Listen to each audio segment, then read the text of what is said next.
अगले 3 दिन संसद में तूफान आने वाला है। कांग्रेस ने अपने हर सांसद को साफ कह दिया है, 10, 11 और 12 अगस्त को सदन में मौजूद रहना ही होगा, वरना कार्रवाई होगी। वजह है एक ऐसा बिल जो कहता है कि किसी एनजीओ या स्कूल का लाइसेंस एक्सपायर हो जाए तो उसकी सारी संपत्ति सीधे सरकार के हाथ में जा सकती है। आखिर ये बिल है क्या और इतना हंगामा क्यों हो रहा है, चलिए समझते हैं। आदाब, मेरा नाम आयशा है और आप देख रहे हैं पब्लिक फेस। संसद का मॉनसून सेशन चल रहा है और इस बार सरकार और विपक्ष के बीच झगड़े की वजह है एक कानून, FCRA यानी फॉरेन कंट्रीब्यूशन रेगुलेशन एक्ट। सरकार इसमें बदलाव लाना चाहती है और FCRA अमेंडमेंट बिल 2026 सच में मॉनसून सेशन में चर्चा के लिए तैयार है और सरकार इसे 12 अगस्त को पेश कर सकती है। सरकार कहती है ये बदलाव देश की सुरक्षा के लिए जरूरी है और इससे पैसे के लेन देन में साफ सफाई आएगी। लेकिन विपक्ष कहता है ये बिल एनजीओ और सामाजिक संस्थाओं की आजादी छीन लेगा। इसी वजह से कांग्रेस ने अपने सभी सांसदों को एक सख्त आदेश यानी कि व्हिप भेजा है। इसमें कहा गया है कि 10, 11 और 12 अगस्त को सुबह 11 बजे से लेकर सदन बंद होने तक हर सांसद अपनी सीट पर मौजूद रहे। कांग्रेस अकेली नहीं है, इंडिया गठबंधन के बाकी दल भी इसमें साथ खड़े हैं। अब सवाल यह है कि FCRA कानून आखिर है क्या? ये एक ऐसा कानून है जो देश के एनजीओ, स्कूल, अस्पताल और धार्मिक संस्थाओं को विदेश से मिलने वाले पैसों पर नजर रखता है।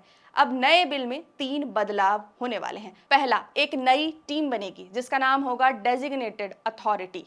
मान लीजिए किसी एनजीओ का लाइसेंस किसी वजह से रद्द हो गया या खुद ब खुद खत्म हो गया, तो अब उस संस्था की संपत्ति और बचा हुआ पैसा संस्था के पास नहीं रहेगा, सीधे सरकार की ये नई टीम उस पर कब्जा कर लेगी। दूसरा बदलाव, अब लाइसेंस को दोबारा चालू रखने के लिए संस्था को पिछले 2 साल में कम से कम 10 लाख रुपए का विदेशी पैसा इस्तेमाल करना जरूरी होगा। अगर ऐसा नहीं हुआ तो लाइसेंस खत्म माना जाएगा। तीसरा, अगर कोई संस्था कानून तोड़ती है तो पहले उसे 5 साल तक जेल हो सकती थी, अब यह सजा घटाकर सिर्फ 1 साल कर दी गई है। अब विपक्ष का कहना है कि इस कानून से सरकार को बहुत बड़ी ताकत मिल जाएगी। सरकार चाहे तो किसी भी एनजीओ या धार्मिक संस्था की वो संपत्ति जब्त कर सकती है जिसे बनाने में उस संस्था को सालों लग गए।